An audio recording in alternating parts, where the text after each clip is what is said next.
G'day folks. Well, look, following on from my GOSS rant the other day, and there have been a lot of great comments, and I felt the need to clarify and to expand on what I was saying. The examples I demonstrated of rules frustration really focus on the 2016 version of the exclusive rules for Atlantic War. And the inconsistencies, the lack of connection with the GOSS system rules, things like that, gaps, contradictions, etc. It's mostly with those exclusive rules from 2016. And yet I persist. And I want to explain why I persist with GOSS despite these frustrations. There have been many times when I've been looking for an answer and I just stop, walk away, cannot really think about GOSS in that moment. But I'm always drawn back to it. And I've been drawn back to it we're now in August, so I've been drawn back to it for 8 months of this year. As I said, my resolution for gaming was to learn GOSS. And there have been many points. Learning Waktam Rhine, particularly learning Atlantic War, where I've walked away. But I always come back. And why do I come back? Why am I persisting despite these frustrations? Principally, it is because despite those frustrations that I'm eventually kind of managing to work through uncomfortably, there is a fascinating system below that. And I do want to highlight that the GOSS system rules, whilst 80 pages long and complex, facilitate this really amazing system. I mean, a lot of my responses have been saying, I'm continuing. It's an amazing system. I want to play this game. I love it when I'm actually playing, when things are happening, when you're moving units around, when you're making these tactical considerations, when you're particularly planned assaults, prepared assaults, sorry, bringing the factors together for a prepared assault, and you're looking for, I kind of mentioned this briefly in the last video, but you're looking for these avenues of attack. So the Germans here, let's just highlight an example. Okay, so the Germans, the 21st Panzer Division is trying to dislodge the 6th Airborne from this position. But the 6th Airborne, if they just charge in here, the 6th Airborne will get bonuses for adjacent defenders. So planning their avenue of attack is a consideration. Attacking so you don't get defenders adjacent to your attacking units. That's an important consideration. You're also considering the proficiency ratings of the units involved. So having a lead unit, and you can see here 21st Panzer Division has some very good quality lead units with, for those who aren't aware, the number on the left in the middle of the counter is the unit's proficiency rating. It's one of the most important ratings. Well, it's a very important rating on these units. It tells you about troop quality. The 6th Airborne para units have a proficiency rating of 9. It is amazing. So they're very, very good quality. And you get, I think it's 5 dice roll modifiers per point of difference in attacker-defender proficiency rating. Whoever's higher, they get the benefit. 5 dice roll modifiers per point.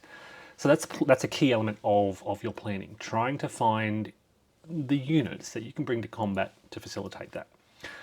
Then you've got regimental integrity. And again, there's been no regimental integrity thus far, but it is, I believe, 5 per unit involved that brings that regimental integrity bonus. And you can stack these together with multiple units from the same formation. That's another consideration in your planning. Armor is huge. It's modified by terrain. Okay, so you've got limitations on armor in certain types of terrain, woods and forests, but you're bringing your armor factors. Armor factors are the little superscripted number next to the attack factor here on these armor AFE units. And you've got anti-tank. So I've got my anti-tank company here, importantly placed to counter the armor that I anticipated the 21st Panzer Division would bring. You'll notice over here, I have also got a similar anti-tank company. So I'm setting up my defenses to counter that armor.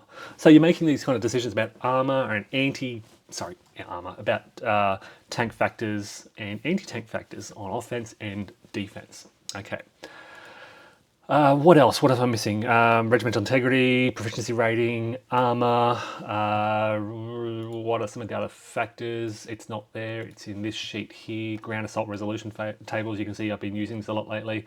Combat reserve. Combat reserve. Okay, so haven't had the opportunity to use combat reserves yet, but establishing your combat reserve that sit behind the line is another huge factor. So these are all just looking at those 4 things, for example. Right? These are critical, really important dice roll modifiers that you will bring to combat. You will aim to bring to combat.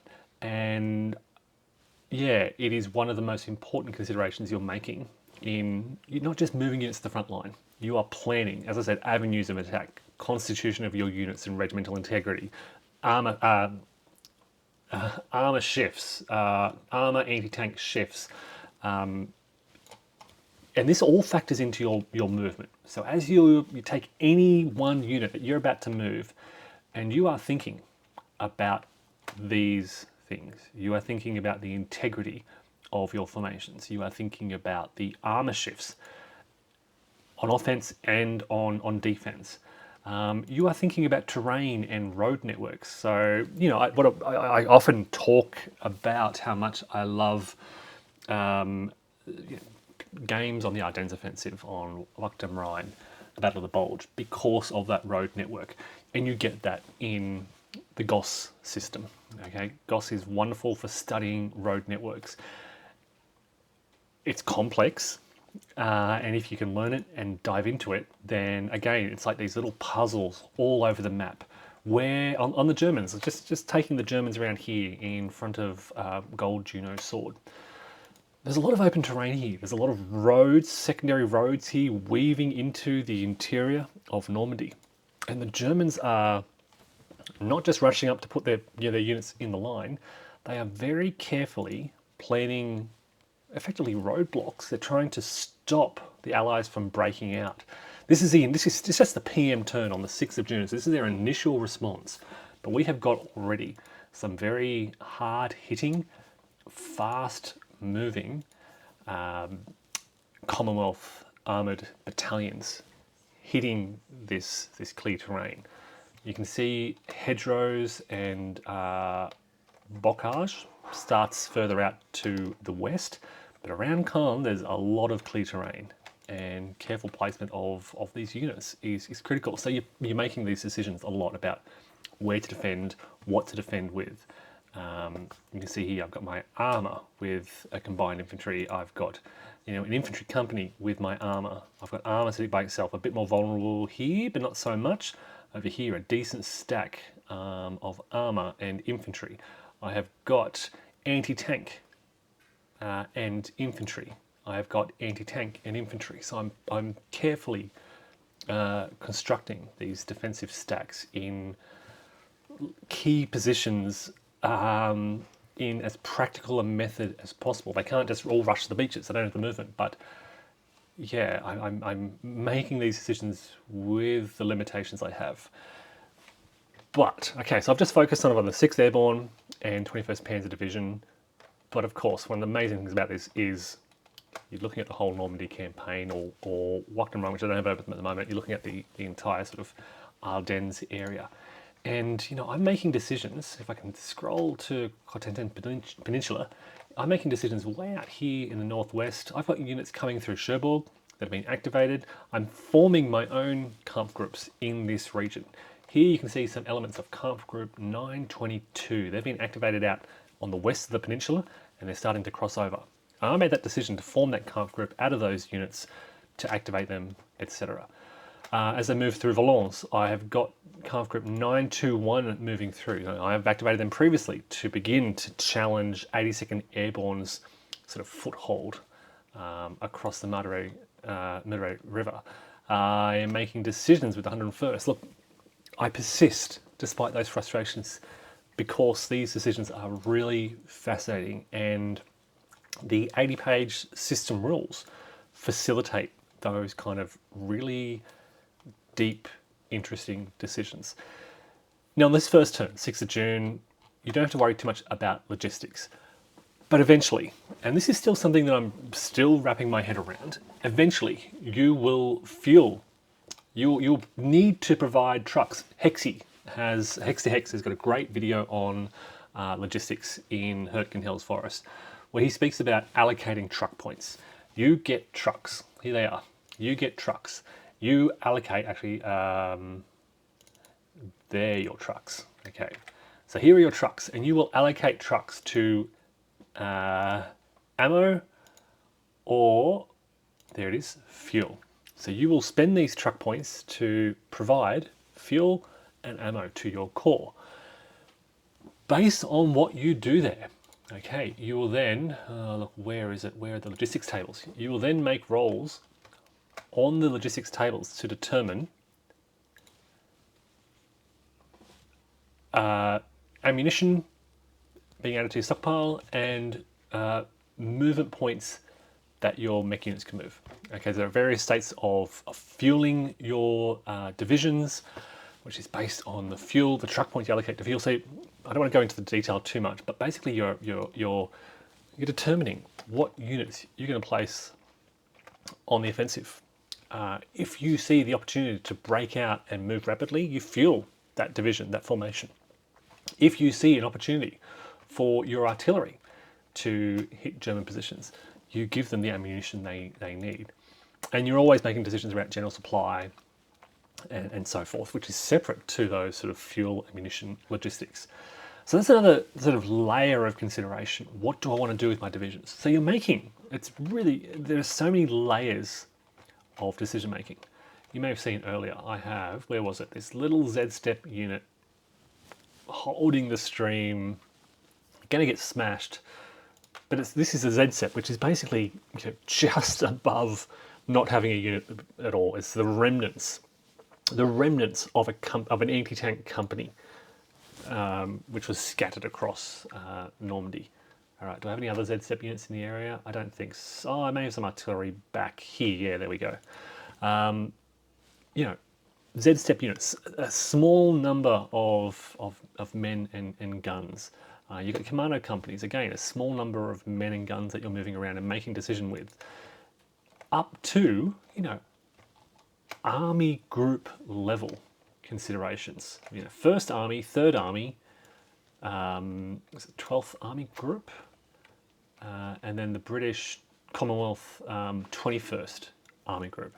So you're making decisions everywhere from a small group of men, and particularly, let's look at the beaches. You're looking at companies of men here. What are we talking about here? We're probably talking about. So this is a battalion broken down into several steps. So one step of a battalion. One step of a battalion is 2 steps of this. So what we're probably talking about here is probably 2 platoons to a step. All right, so once they're down to 1 step, you're looking at 2 platoons worth of men hitting the beaches, trying to assault these Wiedersehen nests, break open gaps, up to the army level. A lot of the activity, a lot of the organisational sort of movement on the map takes place at battalion level. GOSS is principally considered a battalion scale game, but you've got units ranging, as I said, from those small assault units consisting of effectively, in effect, 2 platoons of infantry, up to army group level planning, where you're thinking about air allocation at that level. Then you get into army level and think about trucks and so forth. And it's that kind of scaffolded level of detail, and the decisions you make. You've got truck points. You provide trucks of fuel. You fuel your divisions. The armoured formations in those divisions can now move at full capacity, and they go charging through the German lines. It's all those kind of the implications of those decisions that you're making, which is really fascinating. And once you get through the details, I do have the exclusive rules up here somewhere. Yeah, once you get through the exclusive rules challenges, it is really rewarding on the other side. So I need to balance out that rant with this celebration of GOSS, this rationale for why I persist, because it's really fascinating and interesting and rewarding when things roll smoothly. Okay, huge learning journey, 150 hours plus, as I mentioned, that I've invested into this to get to this point. But once you get here, it is an amazing system. Okay, it is very, very kind of, yeah. To see these layered decisions pay off or be implemented. And I mean, I play this solo for various reasons. One of the reasons I do so is I guess I can come and go as I please. It's a huge game, it's very difficult. I see Clay Stone and Steve play this, but I like that I can come and sit down and study and play through a few moves. But I know that I'm balanced. That I know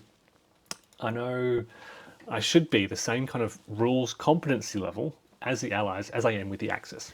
So I know it's not going to be a hugely imbalanced game where one side will smash the other. I may make strategic or operational errors as one side, but you know that's a different thing. My rules understanding as the Allies should be on par with my rules understanding as the Axis. So as I said, when you wade through those rules frustrations, and there will be, I can guarantee, I think, that you'll have some challenge.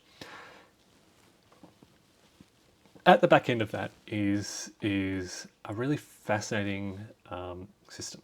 The GOSS rules. Okay, so a lot of people have said, you know, yes, the Atlantic rules, all rules are problematic.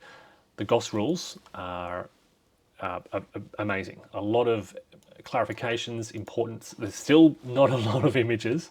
Not a lot of images. Not any images, can I say? Oh, yeah, no, I lie. There are some images. Examples throughout. They're color coded. This is why I love using the PDF. So when I've got my print off copy, yeah, I'm highlighting, but color coding highlights these things. You can highlight PDFs these days as well. So bang, highlight something that you want to highlight.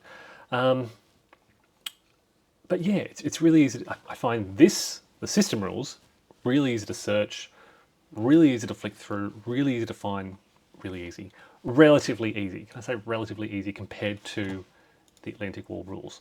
So I don't want to put people, like I said, would I recommend this to somebody? 99% of people know. I stick by that.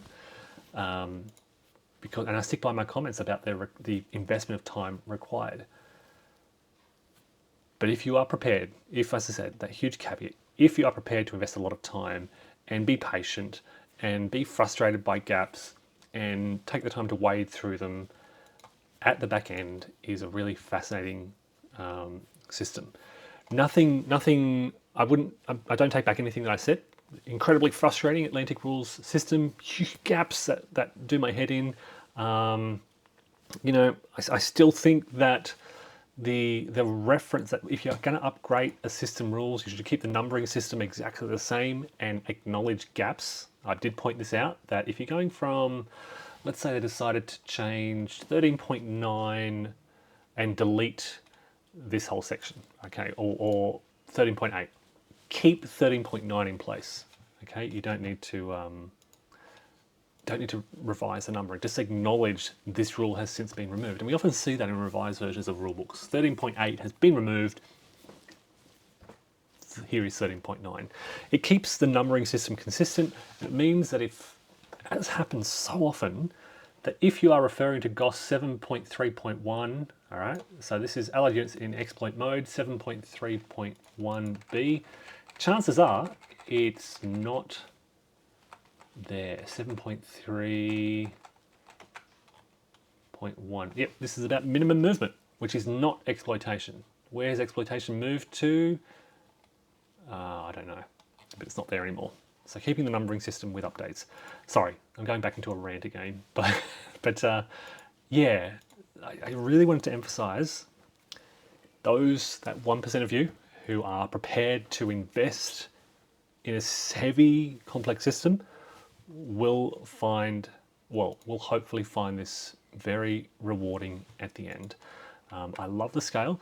I absolutely adore the maps. You may have noticed I put Wakdam Rhine in my list of top 10 wargaming maps.